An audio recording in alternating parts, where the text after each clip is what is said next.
right here. We got lots of positive feedback about our 7-year anniversary, like this one from Matt Smith. Like a few others have said, this show got me through some really tough times by giving me something to laugh at and put the world in the rear view for a few hours. Very thankful that Tony got a second half to his career that pretty much branched off from this show. Yep. How about Doug here? Doug writes, I was laid off in fall of 2017.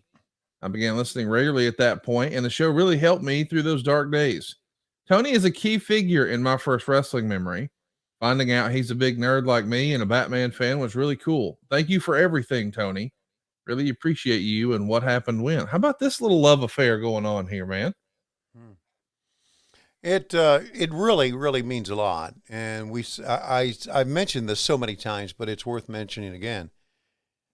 That I think sometimes I look at this podcast, I look at my career, and I think, what the fuck have I done with my life? Right? Because there are people out there who have literally done important things to help other people, to help animals. I mean, doctors, that really have done a lot for humanity. And I'm thinking, what have I done with purpose? And then I read emails and tweets and texts like that, and I think, we really did serve a purpose, especially during the pandemic, and especially for people who needed a laugh. This podcast began looking back at my career, but then it became more of just two guys watching wrestling and shitting on each other. Yes. And shitting on what we were watching. So it became more of a comedy podcast, really, or I should say as much a comedy podcast as it did watching wrestling. And I think it's a tribute to you that you set this up and you wanted to have it. And as you can hear, I can hear myself in delay because we do have a turd that works with us named Dave Silva. Okay. But it's really been a lot of fun. It has. And sometimes it's hard because of my schedule and what you've got going on to really work this in, believe it or not. But yeah. Thank goodness we can do that. And thanks to Dave, obviously, Dave Silva and Derek Sabato for all their work in making this work. We got some fun other comments that wanted to chime in and celebrate our anniversary. Let's take a look at this one. I'll let you read this one, Tony. This is from JC okay. Malam, I think. Mm-hmm. Just anytime Tony gets in a good laughing fit, learning of Klondike Bill, the phone call I received from buying a shirt was an epic moment of nostalgia. I'll echo others in saying this got me through some tough times. The Schiavone wedding was a legit cliffhanger. Slipping in phrases from the podcast into his commentary, Sting, hashtag Sting no jumper. Here's another one. Andy Listing. He's got a special one for you, Tony. A little well wish on our anniversary. Mm-hmm. Mama Schiavone go. We have said some silly stuff on this program. Oh God, have we ever? And to the point to where we were the Klondike Bill stories really early on really took off to the point to where I was concerned about sullying the name of Klondike Bill. And so I met his grandson, Christopher, who I've known, and Christopher loves it. I haven't talked to Christopher in a long time. He said, no, it's good stuff. Keep doing it.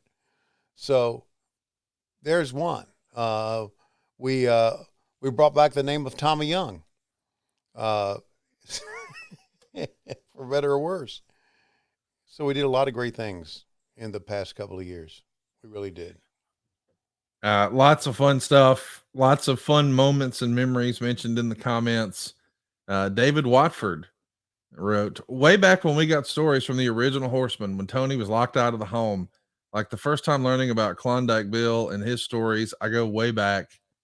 Chris Robertson, speaking to Tony on the phone, learning about Tony's real personality, watching him achieve legend status, becoming the GOAT.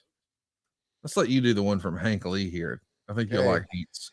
Seeing you live in Charlotte was awesome. I'll never think of Ric Flair and coat hangers the same. The show has changed a lot over the years, but I'm so glad Conrad helped Tony realize how much wrestling fans loved him, and he got to get his flowers with AEW.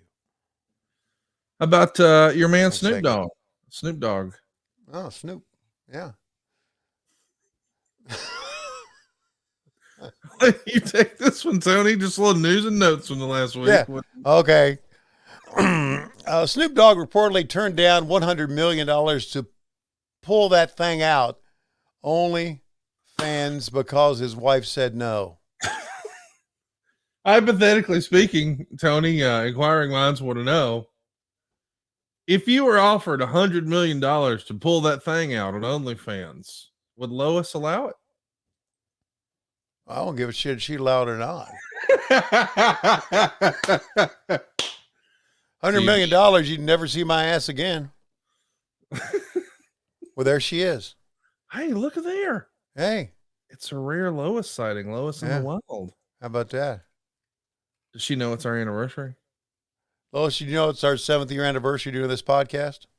Really happy anniversary. Live long and prosper. Oh, sorry, wrong show. Bitch. No, thanks, honey. Yeah, fuck you too. Oh, oh my God. Patrick McGaw says one of his favorite moments. I seem to remember an episode early on where Tony and Conrad took a road trip. That was hilarious. I'm glad somebody remembers that road trip. I do not. You don't remember the road trip? It's No, because you fell asleep during a part of it. Several times, I think. Yeah, several times. Bo Ivy, one of his favorite moments, he says, somebody say something about lasagna. You know what? Tommy Rich was another one, man. Tommy really came through for us, didn't he? Oh, man, so big. Hey, coming through or some other news I wanted you to bring up or I wanted to bring to your attention, not just the OnlyFans bit, but okay. It turns out that, we just saw you and Lois, and there's some other marriages and relationships that have been making the news that I thought you might find interesting. So I want you to take a look at this and let me know what you think, Tony. Mm-hmm. Woman who married a rag doll admits her family life is complicated after she had twins and saying her husband is stressed about providing for the family. And that's from the Daily Mail. You see these pictures here? I sure do. Could you describe those pictures to people who are listening? Okay.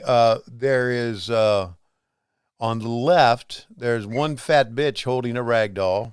Okay. On the right, there's a rag doll family and a really fat bitch. And then what is a ragdoll family, Tony? Okay, it's a ragdoll husband and 3 ragdoll babies. and here's the deal about the ragdoll, okay? That's some that's some ugly fucking ragdolls right there. Really? But probably better looking than if she really gave birth to real babies. Oh wow, that's brutal. Okay. Anything will make the news today. It really will. Anything at all will make the news because they want you to freaking click. Right? Anything will make the news. Lots of other fun feedback, and then we'll get into our topic today. We're going to be watching a very special piece of business, one of the more legendary matches in wrestling history. So stay tuned for that. Blaine Shores writes in, I'm just thankful for this podcast. I remember about 9 years ago finding Tony on Twitter. He was working with the Georgia Bulldogs at the time, and I asked him if he ever planned on coming back to wrestling. He said no. Then this podcast happened and completely reinvigorated his passion for the business. Tony Schiavone really is the voice of my childhood. I grew up in the Nitro era, and I never missed an episode. So thank you guys for this podcast, and thank you for bringing back all the memories of an incredible era in wrestling. Kevin Dunlap says, thank you for all the pods. I've been there from the beginning and loved every episode. The Goose Boathouse gimmick and the mystery shitter were my favorite running gags. I don't think it's a mystery. It was definitely Dave Silva. Right, Tony? Yes, it was Dave Silva. Yeah. And we should have known. We didn't even need to go into it. We absolutely should have known. Yeah, right. Simon C. has a little note here. I'd like for you to read this one. Tony is a brilliant announcer, but does Tony think WHW gave him the opportunity to show the world that there is a different side to him rather than the straight-laced play-by-play guy? The funny as hell Tony, and thus I love him all over again. There's no question the podcast gave people a chance to show what I really am. How For I better really or am. worse. Yeah. Yeah. Yeah. And of course we went out and did a lot of live shows that helped that. We had a lot of fun doing those live shows as well. And who knows, maybe in the future when I can hardly put one foot in front of the other, you'll roll me onto the stage and we'll do some live shows again. I'm looking forward to it. Some other fun memories that I saw here that were mentioned about Rajiv, who wrote in, too many. The first one that comes to mind is when you need to shit and you walk to the bathroom robocopping, trying to hold it in, and the Medusa version of Chattahoochee. So many. I kind of forgot about robocopping, but I did man, too. Yeah. your version of Chattahoochee with Medusa that's up there for me. Right. Adam Leeson wants to know, how long did Tony honestly think the pod would last? I had no idea. Yeah. I really had no idea. I was hoping it would last long enough to get my daughter married. That was it. That worked out. Well, boy, did it ever, which it did. And that's why this podcast is really so important to me. It really enabled me to do things.